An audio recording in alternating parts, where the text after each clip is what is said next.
Ես շատ շնորհակալ եմ հնարավորության համար, հարգելի ներկաներ, հարգելի հայրենակիցներ,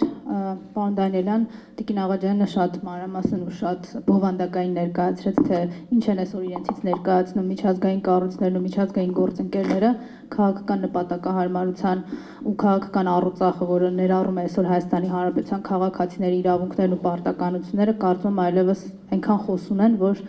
իմ մեկնաբանության կարիքը չունեն։ Ես ձեր թույլտվությամբ կփորձեմ անդրադառնալ այս նիկոլական բռնաճնշումներին, հալածանքներին,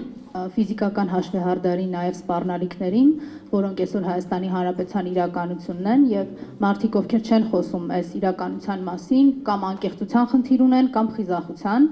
որտեղ հրաժարվում են տեսնել այդ օբյեկտիվ իրականությունը։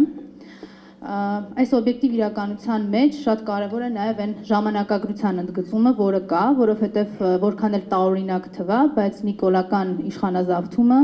եւ այս բռնաճնշումների կիրառումը Հայաստանի քաղաքացիների նկատմամբ ունեցել է իր զարգացման փուլերը, որովհետև սկզբնական շրջանում կարծում եմ կհամաձայնեք, որ դրանք քողարկված էին, ունեին արդարադատության շահից իրականացված լինելու իբր թե նպատակ ու ձևակերպվում էին իբր հանրային պահանջ։ Սա իհարկե այժմ անցյալում է եւ հիմա բացարձակ ուղիղ եթերում ուղղակի հրահանգավորումները, քաղաքական հաշվեհարդարը, ֆիզիկական հաշվեհարդարի սպառնալիքները, որ կան Հայաստանի քաղաքացիների նկատմամբ, ունեն մեկ հիմնական նպատակ՝ ուղղակի լռեցնելու ազատ խոսքը։ Ազնիվ լինելու համար մենք նաև պիտի փաստենք, որ ազատ խոսքի լռեցումը չէ միակ իրավունքն ու ազատությունը, որ այսօր նպատակ է հետապնդում սահմանափակելու, այլ նաև այս 8 տարիների ընթացքում Հայաստանի Հանրապետությունում այլևս քաղաքական սպանությունների էջը բացված է Նիկոլի համար, որովհետև մարդիկ, ովքեր ունեցել են քաղաքական այլակարծություն, այլևս մեզ հետ չեն, սպանվել են բանտում կամ իրենց համայնքում հաղթանակ տոնելուց հետո, կամ ուղղակի, ինչպես Գառնիկ Պետրոսյանը, ում անուն ազգանունը շատ քչերին այսօր Հայաստանի Հանրապետությունում որևէ բան կասի, ուղղակի ազգային ժողովի նախագահի աթոռին նստելուց հետո 1-2 օրվա ընթացքում հանկարծակի ինքնասպանություն գործած են հայտնաբերում իրեն, իհարկե դուրս թողնելով օբյեկտիվ եւ բազմակողմանի քննության բոլոր հնարավորությունները։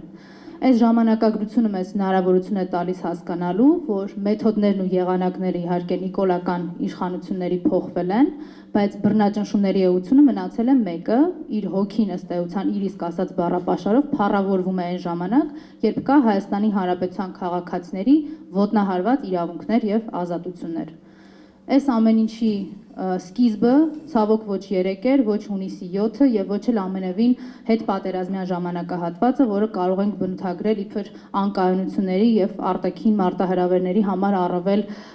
ցայտուն ժամանակաշրջան։ Սա սկսվել է հեռավոր 2018 թվականին, որովհետեւ այն իշխանազավթումը, որը տեղի է ունեցել, իհարկե տեղի է ունեցել Թավշյա վերնագրերի ներքո, բայց ամբողջությամբ լցված էր կազմակերպված եւ ուղղորդված ատելության խոսքով, հաշվեհարդարի սպառնալիքներով, որոշ դեպքերում անգամ այդ հոգեբանական բռնության ուղղակի գործադրմամբ։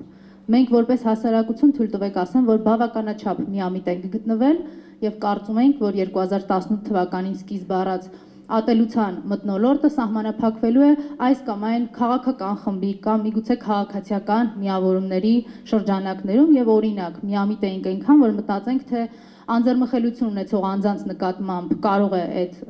հաշվեհարդարի դրսևորումները լինեն, բայց այն մեզ հաստատ դա չի հասնելու։ Եվ սա է նաև բերել նրան, որ մենք այս տարիների ընթացքում ունեցել ենք կին քաղաքական բանտարկյալներ եւ ունենք այժմ էլ, բերել է նրան, որ պատարագի մասնակցող դպրոցականները այլևս կալանավորման սուբյեկտ են դառնում Հայաստանի Հանրապետությունում։ Եվ այս ամեն ինչը իրականում պիտի ձևավորի միայն հանրային իմունիտետ, որտեղ ակնհայտ է, որ այսօր Հայաստանի Հանրապետությունում պետաիշխանական լիազորություններով օժտված որևէ ինստիտուտ պատրաստ չէ զբաղվել Հայաստանի քաղաքացիների իրավունքներով ու ազատություններով։ Ես ամփոփելով միտքս ուղղակի ուզում եմ ասել, որ լինելով այն կուսակցության կազմակերպության անդամ, որը այս տարիների ընթացքում բազմաթիվ բռնաճնշումների է ենթարկվել, մենք երբևէ չենք տարանջատել այն անձանց, ում իրավունքները սահմանափակվում են, այսօր էլ քաղաքական հալածանքների միջով անցնող ցանկացած անձի ողբերգությունը մեզ համար ցավալի է, մենք հասկանում ենք դրա անդառնալիությունը, այն հետևանքները, որ կարող են առաջանալ յուրաքանչյուրի ճակատագրի եւ նաեւ հասարակական իմաստով մեր երկրի ճակատագրի մասին տրամաբանության մեջ ու հիմք ընդունելով այս ամենը նաեւ համարում ենք, որ հանրային իմունիտետի ձևավորումը հենց այսպիսի նախաձեռնություններով նաեւ միակ ճանապարհն է պաշտպանելու Հայաստանի քաղաքացիների իրավունքներն ու ազատությունները։ Շնորհակալ եմ։